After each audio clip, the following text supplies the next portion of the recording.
ఓం శ్రీ గురుభ్యో నమ. సత్యకామ జాబాలి గౌతమ మహామంత్ర ద్రష్ట ద్వారా శ్రీ విద్య అనబడి ఆత్మజ్ఞానం తెలుసుకున్నాడు. తెలుసుకున్న తర్వాత నేనే పరబ్రహ్మ, అర్థమైందండి, నేనే పరబ్రహ్మ అని ఆమ్నాయ పరముగా అంటే గురుముఖత తెలుసుకోవటం. సృష్టి ప్రథమ మానవులకి పరమేశ్వరుడు లేక పరమేశ్వరి చెప్పినది ఆమ్నాయం, సమామ్నాయం, షడ ఆమ్నాయం. అదే జ్ఞానము బ్రహ్మజ్ఞానము తెలుసుకొని చిత్రకూట పర్వతం మీద ఆశ్రమం ఏర్పాటు చేసుకొని శిష్యులకు వేదాభ్యాసం నేర్పిస్తూ ఉంటాడు. ఒకరోజు మీకు శ్రీరాముడి గురించి అబ్బురపరిచే విషయాలు చెబుతానండి.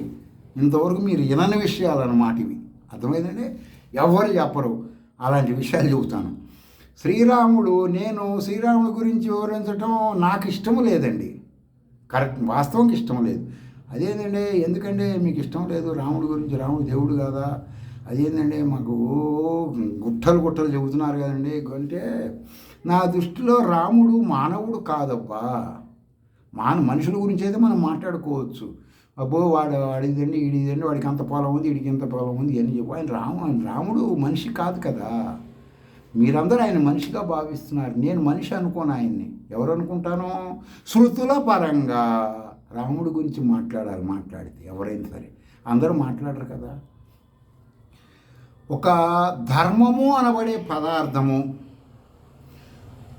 ఒక ఆకారం ఎలా ఉంటుంది అంటే, ఒక ధర్మం అని, ఇప్పుడు చాలామంది ధర్మం అంటే ఏంటండి అంటాడు, సంస్కారహీనుడు అంటే ఏంటండి అంటాడు, జ్ఞానం తెలుసుకో అంటే ఏంటండి అంటాడు. ఏం మాట్లాడతాం? నేటి దేశమాన కాలమాన పరిస్థితుల్లో మనుషులతో మాట్లాడటానికి కూడా నిస్సహాయులుగా ఉంటున్నారు శృతుల జ్ఞానం తెలిసిన వాళ్ళు. అర్థమైందండి. సూర్యవంశ పిత, సూర్యుడు అంటే ఎవరు? సూర్యుడు అతను మీరందరూ కూడా ఆకాశాన్ని చూసేస్తుంటారండి. సూర్యుడు యొక్క అంశగా ఉన్నటువంటి మహర్షులు స్థాపించింది అయోధ్య అనబడేటువంటి దానికి చాలా ఇష్టమైన మళ్ళా ఆ వంశంలో వాడు హరిశ్చంద్రుడు, శ్రీరాముడు. ఈ విధంగా ధర్మమునకు కొన్ని ఆకారములు ధరించారు. వాడు ధర్మానికి ఒక రూపం అనేది వీళ్ళే పేర్లు పెట్టుకున్నారు, అంతవరకు. మనుషులు కాదు. నీలాగా నాలాగా ఫుల్గా తినటం పడుకోవటం కాదప్ప.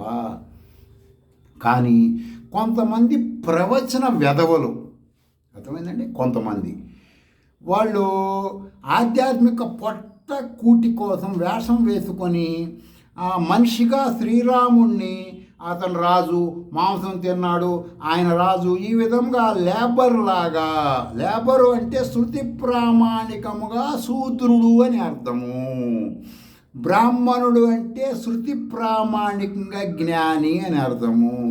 శ్రీరాముడిని మాంసం తిన్నాడు, అది తిన్నాడు, ఇది తిన్నాడు అని చెప్పి మాట్లాడే ఎవరైనా సరే శూద్రులే, అంటే జ్ఞానము లేని వాళ్ళు.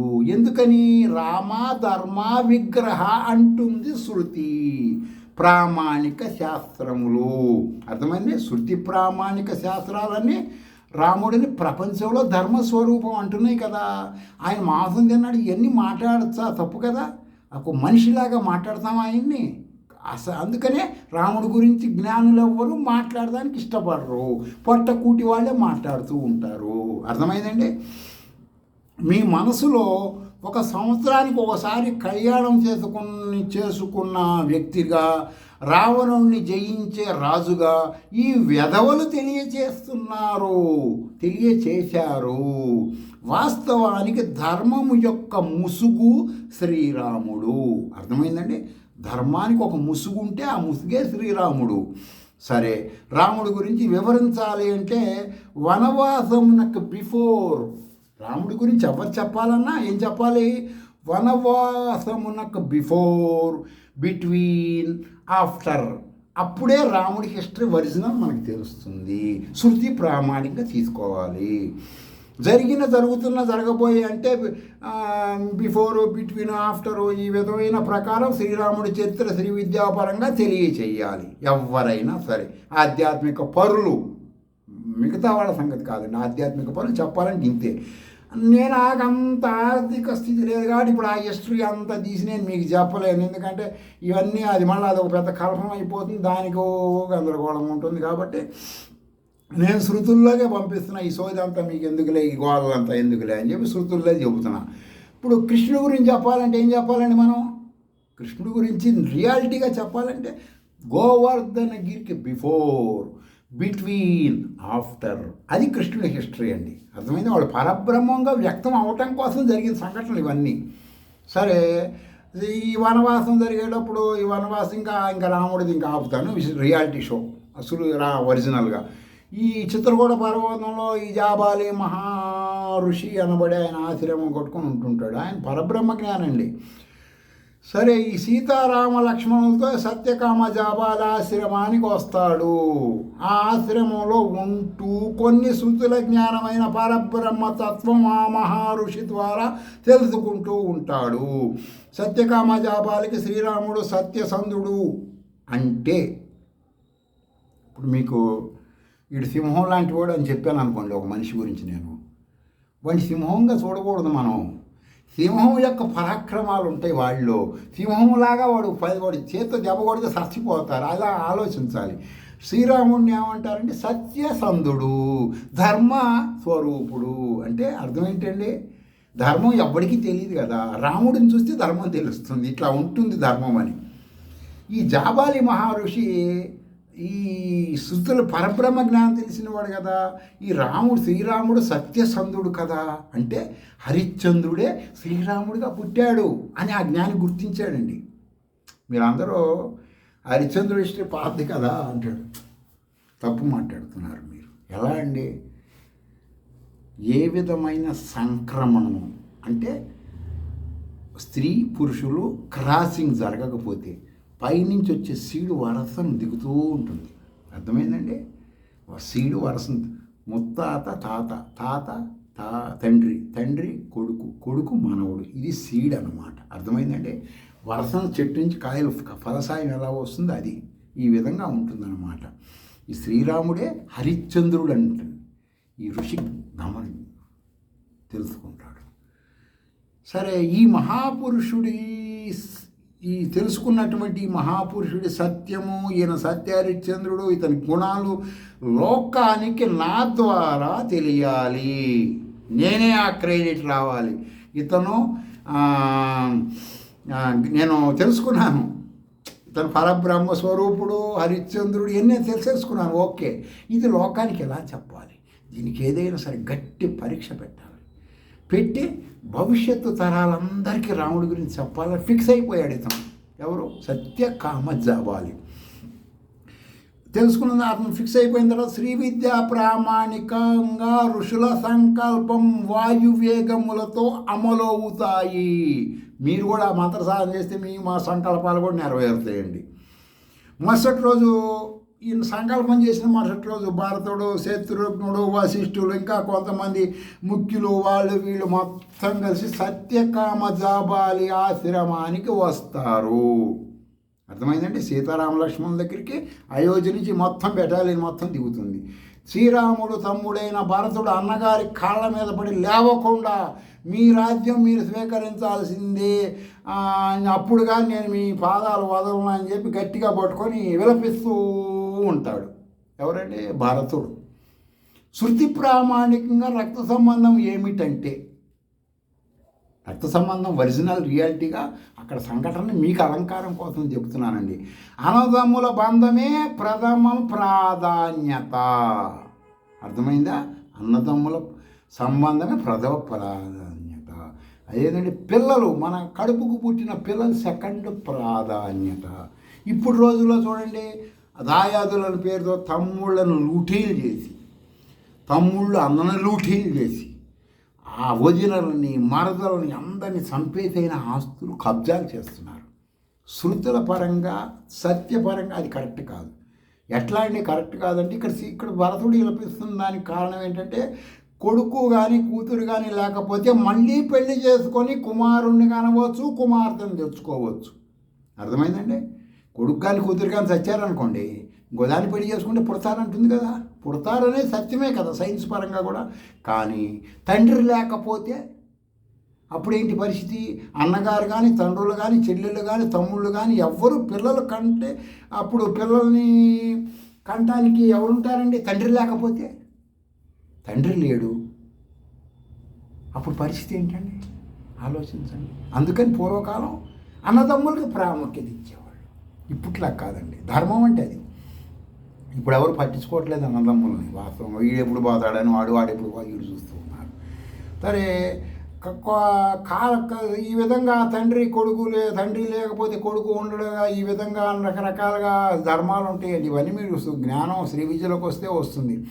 ఇప్పుడు వలసవాద ఆధ్యాత్మిక పుణ్యాన, వలసవాద ఆధ్యాత్మికం అంటే ఏంటండి? బ్రిటిష్ వాళ్ళ చదువులు బిఏలు చదివి ప్రవచనాలు చెబుతున్నారు. ఇది వలసవాద ఆధ్యాత్మికం అంటారు. భారతీయ ఆధ్యాత్మికం కాదండి ఇదంతా. భారతీయ ఆధ్యాత్మికంలో సర్వ విద్యలు ఉంటాయి, కానీ వాడు చెప్పేది ఒక విద్యే, అదే చదువు. బీటెక్, ఎంటెక్, ఆ ఒక్క విద్య చదువుకొని ఇంక దానికి అది మళ్ళీ వేరే మళ్ళీ మహాభారతం లాగా వస్తుందండి. ఈ యొక్క ఆధ్యాత్మికమైన పుణ్యాన రక్త సంబంధాలు నాశనమై కూతుళ్ళు కొడుకులు సంబంధాలు పెరిగిపోయి అంతిమ దశలో ఆశ్రమంలో అనాథలుగా పుడుతూ గిడుతూ ఈ యొక్క శుద్ధుల జ్ఞానం తెలియని భారతీయులు, అర్థమైందండి, అన్నదమ్ములని పగలు చేసుకొని కొడుకుల మీద ప్రేమ పెట్టుకుంటే వీళ్ళు ఖచ్చితంగా ఇటు తీసుకెళ్ళి ఆశ్రమ బాధ ఇటు కుక్క సాగు చావక తప్పదు అని నేటి దేశమానంలో అనేక పేపర్లు టీవీలోనే చూసుకోండి. సరే, విషయానికి వద్దాం. భరతుడు శత్రుఘ్నుడు వీరి సోగ బాధ చూడలేక వీళ్ళు పెట్టే పిచ్చి కేకలు వెర్రి కేకలు రాముడిని వదిలిపెట్టకుండా రావణ గదలు లేకుండా కాళ్ళు పట్టుకొని గింగిరాలు తిప్పుతుంటే సీతారాములు ఇద్దరిని పట్టుకొని ఏం చేయాలి అని చెప్పి ఆ సత్యకామ జాబా ఆలోచిస్తాడు. అప్పుడు అంటాడు, ఓ రామా శ్రీరామచంద్ర, ముందుగానే ఈయన ఆల్రెడీ ఇతను సత్యసంధ పరిచయం చేయాలని చెప్పాను. ఇప్పుడు ఇది వేరే విషయం, మీరు మళ్ళీ ఇంకో రకంగా ఆలోచించవాకండి. నాయనా శ్రీరామ, నువ్వు లోకక్షేమం కోసం నువ్వు అయోధ్యకు వెళ్ళి రాజ్య పరిపాలన చెయ్యి. దానివల్ల నీకు నష్టం ఏంటి? నీ తండ్రి స్వర్గస్థులు అయ్యారు కదా, నీ తల్లులు నీ తమ్ముళ్ళు నిన్ను రాజ్యపాలన చేయమంటున్నారు కదా. నువ్వు వచ్చేసి రాజ్యమే ధర్మము ఆచరించటానికి, ధర్మం ఆచరించాలంటే రాజ్య పరిపాలన చేయిపోయి అయోధ్యకు వెళితే ఏమీ దోషం ఉండదు. నేను చెబుతున్నా, ఇంక నాకు మించిన వాడు ఎవడున్నాడో ఈ ఋషి మండలంలో, వెళ్ళిపో, నా తప్పేం లేదు, నేను చెబుతున్నాను, నా మాటలు విని అయోధ్యకు వెళ్ళి రాజ్య పరిపాలన చెయ్యి. ఈ జగత్తులో ఎవరి తల్లిదండ్రుల ఆజ్ఞ పాలనకు ప్రాముఖ్యత ఏమిటి? ఈ జగత్తులో తల్లిదండ్రుల ఆజ్ఞను పాలించే కుమారులు ఎక్కడున్నారు? ఎవ్వడు ఉండడు అని సనాతన కాలంలో సత్యకామ జాబాలి శ్రీరాముడి సంఘటన రీత్యా మనకి మెసేజ్ ఇచ్చేసాడండి. మీరు ఇప్పుడు కొత్తగా ఏదో అనుకోవద్దు, ఇప్పుడు ఏదో చట్టాలు రాసుకోక బిఫోర్గానే ఆ ఋషి చెప్పేశాడు. తల్లిదండ్రుల మాటకి ప్రాముఖ్యత ఏంటి రామా? మీ తండ్రి లేడు కదా, చచ్చిపోయాడు కానీ సత్యనారాయణ మాటకి ప్రాముఖ్యత ఏంటి? అబ్బా నువ్వు వెళ్ళు, రాజ్యం పరిపాలన చేయి అని చెబుతుంటాడండి. అప్పుడు ఈ సత్యకామ జాబాలి పరి విధాలుగా నేడు మీరు వింటున్న ప్రవచనాలకు వెళ్ళిన తర్వాత ఆ విధంగా ఇదేంటి కథలుగా చెప్పి ఇప్పుడు వాళ్ళు శ్రీరాముడి గురించి వాళ్ళు చెప్పాలంటే కథలుగా చెప్పి ఒప్పిస్తారు, మీకు వాళ్ళు చేశాడు ఒప్పుకుంటారని. ఇక్కడ ఇచ్చేసి శ్రీరామచంద్రుడు ఒప్పుకోడు, ఏమి చెప్పినా కూడా ప్రవచనకాలు చెప్పినట్టు ఆయన ఏం ఎండండి, గుర్తుపెట్టుకోండి, ధర్మస్వరూపుడు కదా. సత్యకామ జాబాలి పరమాత్మ స్వరూపం అని చెప్పిన ఎండు. ధర్మం అంత గొప్పదండి, ధర్మం పరమాత్మ రియాలిటీ షో, అర్థమైందా? ఓ మహర్షి, నువ్వు మంత్రద్రష్టవి, శృతుల బుద్ధి బలం కలిగిన శ్రోత్రియ బ్రాహ్మణుడివి, ఓకే. నీవు నేటి ప్రవచనాకారులాగా మాట్లాడవచ్చునా అంటే సామాన్యుడిలాగా మాట్లాడుతున్నావు ఏంటి నువ్వు నాతో? నేనెవరో నీకు తెలుసు కదా, అలా మాట్లాడచ్చా? తప్పు కదా, నీ ఇష్టం వచ్చిన మాడతావా? అప్పుడు జాబాలి అంటాడు, ఓ రామా, నీ తండ్రి పోయాడు, దుఃఖములో ఉన్నానంటున్నావు, తండ్రితో నీకు ఉన్న సంబంధం ఏంటయ్యా? నీకేంటి తండ్రితో సంబంధం? దుఃఖం ఉంది, నాకు బాధగా ఉంది, మా నాన్నగారు చచ్చిపోయారు అంటున్నావు ఏంటి నువ్వు? ఎవడికి కొడుకు, ఎవడెవడికి తండ్రి? ఎవరా తండ్రి? ఏ జీవుడు? దశరథుడు అనేవాడు ఎవరు? ఏ జీవుడు అతను? లేడు కదా ఇప్పుడు. తండ్రి యందు నీకు భక్తి ఉన్నది, కానీ నీ తండ్రి చనిపోయాడు కదా. అతడు ఉన్నాడనుకొని భ్రమపడి దుఃఖపడి తండ్రి ఆజ్ఞ ఇంకా తండ్రికి నేను తండ్రిని మాట ఇచ్చాను వనవాసం అనే మాట ఇంకా ఉంది అనుకొని లేని తండ్రిని మిథ్యాభూతమైన వస్తువు అని నువ్వు ఉన్నదాని వలె భావించి, మిథ్యా జ్ఞానం అంటే చెప్పా కదండి, ఒక చెట్టు మొద్దు ఉంది అనుకోండి చీకట్లో, ఎవడో మన ఇంటికి ఒక చుట్టం వస్తాడు, ఆ మొద్దు చూసి అమ్మో ఇంట్లో దయ్యం ఉందిరా బాబు అని చెప్పి వాడు పరిగెత్తి వెళ్ళిపోతాడు. సరే వాడిని గట్టిగా మనం పట్టుకొచ్చి లైట్ వేసి చూపించామనుకోండి ఆ మొద్దుని, మనిషి మొద్దురా ఇది చెట్టు మొద్దు కలప కోసం పెట్టుకున్నాడు అనుకుంటాడు. ఆ విధముగా ఈ శ్రీరాముడితో జాబాలి మాట చెబుతాడు, నువ్వు మిథ్యా జ్ఞానంతో ఉన్నావు, నువ్వు విద్యా జ్ఞానంతో ఉన్నవాని వల్ల భావించి ఆ తండ్రి లేడు, ఎవడేవాడు లేడు కదా, నువ్వు ఉన్నాడు అనుకుంటావేంటి, మాట ఇచ్చాను పాటించాను ఏంటి పిచ్చి మాటలు, అజ్ఞానిగా మాట్లాడతావేంటి శ్రీరామ నువ్వు. శ్రాద్ధ కర్మల పేరుతో, చాలా ఇంపార్టెంట్ విషయం అండి, మహర్షి చెప్పాడు, మీరందరూ గట్టిగా గెస్ చేయాలి, శ్రీ విద్యోపాసకులు తెలుసుకోవాలి, పామరులాగా ఆలోచించకూడదండి. శ్రాద్ధ కర్మల పేరుతో సత్యం శృతి చెబుతుంది కాబట్టి చనిపోయిన వాడికి ఉద్దేశించి ఇంకొకళ్ళు అన్నం పెడతారు. ఇందులో ఉండే ఈ క్రియలలో శృతుల ప్రామాణిక పరమాత్మం ఎంతో ఉంటుంది, ఎవ్వడికి తెలియదు. పరోక్ష సుఖము అయిన పితృవాక్యాన్ని పితృకార్యాన్ని చూసుకొని మానుకొని వినుకొని నువ్వు పరోక్షకమే ఇక్కడ సబ్జెక్ట్ అంతా పరోక్షకం, నీ తండ్రి లేడు ఎవరు లేడు ఇక్కడ ఓవర్ ఇవన్నీ నువ్వు వాళ్ళ మాటలు నువ్వు మిస్అండర్స్టాండ్ చేసుకుంటున్నావు. ప్రత్యక్ష సుఖమైన రాజ్యాన్ని స్వీకరించు పోయి ఎళ్ళు, మీ తమ్ముళ్ళు ఏడుస్తున్నారు, ఎళ్ళు రాజ్యం స్వీకరించు పో, నా మాట విను, నేను చెబుతున్నా మా ఆత్మజ్ఞానిని, ఏ ఋషి మండలంలో నేను చెప్పానంటే కాదనరు అంటాడు అని సత్యకామ జావాలి శ్రీరాముడికి తెలియజేస్తూ, అందుకు బదులుగా శ్రీరాముడు ఓ మహర్షి నువ్వు చెప్పింది హితము వలె తోస్తుంది. ఇప్పుడు ఒక 80 సంవత్సరాలు వయసు నుండి కాళ్ళు చేతులు సర్దుపడిపోయి మోకాళ్ళు మోచేతులు ఆపరేషన్ చేయించుకొని బాగా ధనవంతుడు ఉన్నాడు అనుకోండి, వాడి దగ్గరికి ఒకడు తెలిసినోడు వచ్చారే మీ భార్య పిల్లలు లేరు కదా ఇబ్బంది పడుతున్నా అంటున్నా, ఒక 20 సంవత్సరాల అమ్మాయి ఉంది వాళ్ళు ఎవరు లేరు పెళ్లి చేసుకోనగానే కానీ ఎగిరికంతేస్తాడండి, చేసుకుంటప్ప అంటాడు. అంటే హితముగా ఉంటుంది వాడి మాట వీడికి. ఈ విధంగా శ్రీరాముడు ఏమంటాడంటే జాబాలితో నువ్వు చెప్పే చాలా హితంగా ఉంటుంది నాయన, పామరులకైతే చాలా గొప్పగా ఉంటుంది, కానీ హితవును మీరు చెప్పిన మార్గం దుఃఖప్రదమైనది.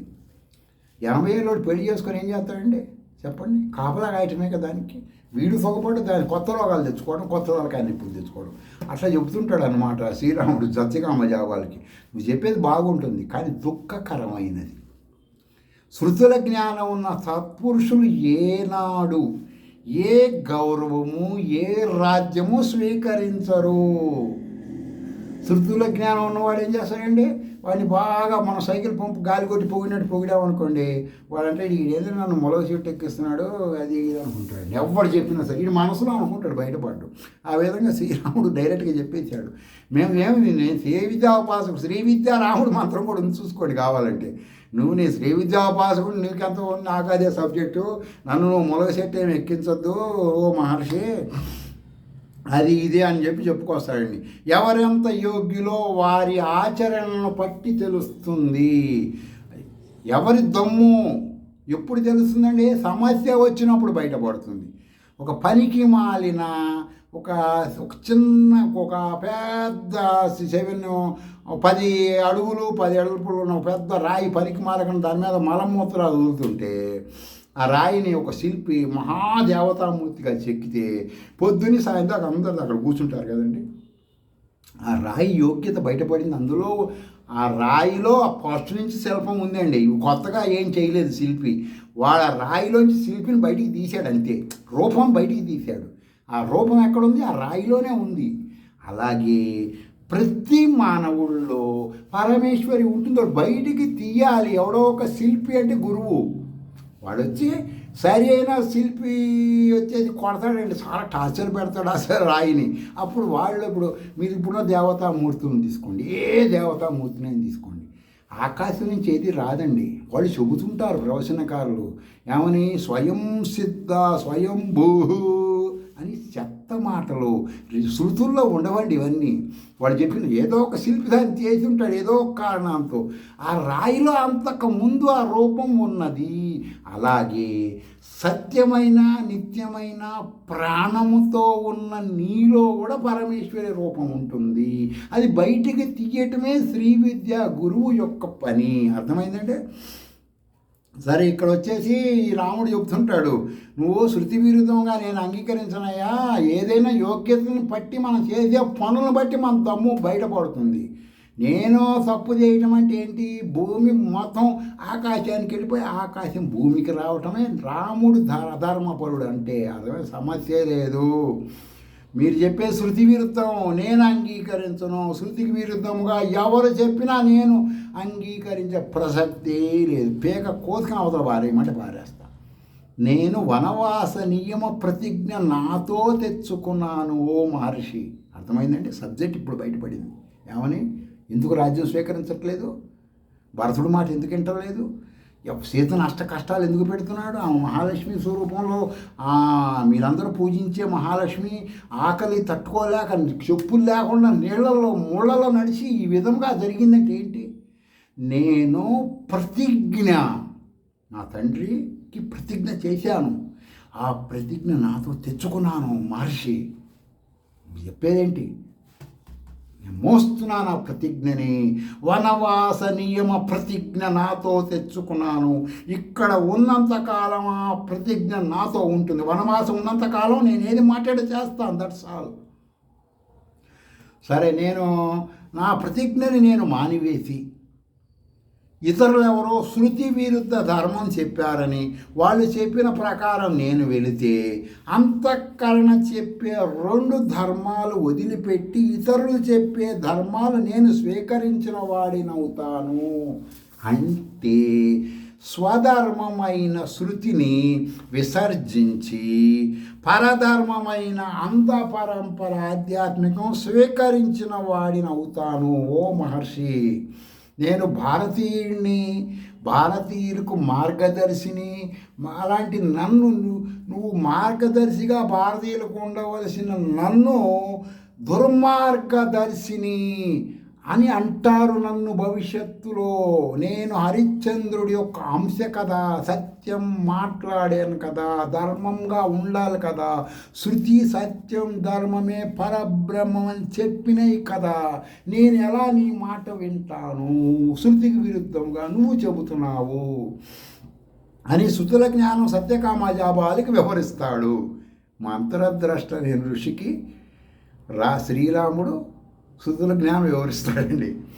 ఓ రామచంద్ర ప్రభో, నువ్వు హరిశ్చంద్రుడు అని నాకు తెలుసయ్యా, లోకానికి ఎలా తెలియాలి, మీ పూర్వీకుల సత్యం నీ శృతి ధర్మము భారతీయులకి సత్య ధర్మ స్వరూప శ్రీరాము అని తెలియాలి.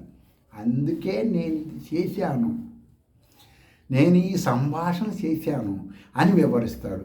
అప్పుడు శ్రీరాముడు వచ్చేసి శ్రీరాముడు ఇప్పుడు వీళ్ళ గురువు ఉంటాడు, వశిష్ఠుల వారి ముందే జరుగుతుంటాయండి ఇవన్నీ. వశిష్ఠుల వారు అంటే టాప్ మోనార్క్ అండి, శ్రీరాముడికి పరబ్రహ్మ జ్ఞానం చెప్పిన ఋషి. ఆయన ముందు ఈ సత్యకామ జాబాలి ఇవన్నీ చెప్తుంటే కూడా ఆయన కూడా చేతులు కట్టుకొని తింటూ ఉంటాడు. అంటే ఏంటి మీరు ఆలోచించండి. సత్యం అంటే ఎంత గొప్పది అనుకుంటున్నారు, కళలో కూడా ఊహించలేరు. మీకు ప్లాటినం తెలుసా, చాలామంది తెలియదు. బంగారం కంటే ఖరీదండి ప్లాటినం అనేది. ఆ ప్లాటినము ధర్మం సత్యం ముందు చీమ తలకాయతో సమానం అండి. మహాకొండ లాంటి సత్యం ధర్మం ముందు చీమ తలకాయతో ప్లాటినం సమానం. అదండి సత్యం ధర్మం అంటే. మన భారతీయుల కోసం, మన కోసం శృతుల్లో ఋషులు చెప్పిన ధర్మం అండి ఇదంతా. మీరు చూసుకోండి, నేను చెప్పిన మొత్తం అండి మీరు చెప్పిన మ్యాట్న చూసుకోండి కావాలంటే. మన వాల్మీకి రామాయణంలో మహర్షుల హిస్టరీలో ఇవన్నీ ఉంటాయండి.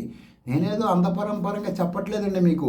మీరు సత్యకామ జాబాలి హిస్టరీకి వెళ్ళండి, టీటీడీ వాళ్ళు ప్రింట్ చేసిన దాంట్లో ఉంటుంది, ఇంకా చాలామంది దాంట్లో ఉంటుంది, వాల్మీకి రామాయణంలో ఉంటుంది ఇవన్నీ కూడా. కాబట్టి మీరందరూ కూడా సత్యకామ జాబాలి చెప్పినటువంటి సత్యం ధర్మం మీరు ఏం చేయక్కర్లేదండి. ఆధ్యాత్మిక వృత్తుల్లో ఉన్న బ్రాహ్మలు, ఎవడు ఆధ్యాత్మిక వృత్తులు ఉంటే వాడే బ్రాహ్మణులు. ఇప్పుడు కొంతమంది మేము బ్రాహ్మణం కాదండి, మేము అనేక కులాల్లో పుట్టాము, దీనికోసం ఏదో వేషం వేసుకొని పొద్దున్నే చేస్తున్నామంటే ఎవడు ఆధ్యాత్మికం చేసినా వాడు బ్రాహ్మణుడే అంటున్నారు ప్రజలు. కాబట్టి మీరు సంధ్యావనం చేయాలి. సంధ్యావనంలో ఓం భూహు ఓం భూహ ఓం సుహ ఓం మహా ఓం జన ఓం తప ఓకం సత్యం ఓం తత్ సద్వితురువరేణ్యం. కాబట్టి మీరందరూ కూడా పరమేశ్వరి జ్ఞానం తెలుసుకోవాల్సిందే, ప్రజలకు చెప్పాల్సింది. లేకపోతే ఆ వృత్తుల్లో ఉండద్దు, మీ కుటుంబాలను మీరు నాశనం చేసుకోవద్దు, మిమ్మల్ని మీరు అంధపరంకి వెళ్ళొద్దు. సంధ్యావందనం చేయండి, శృతుల జ్ఞానం తెలుసుకోండి. స్వస్తి.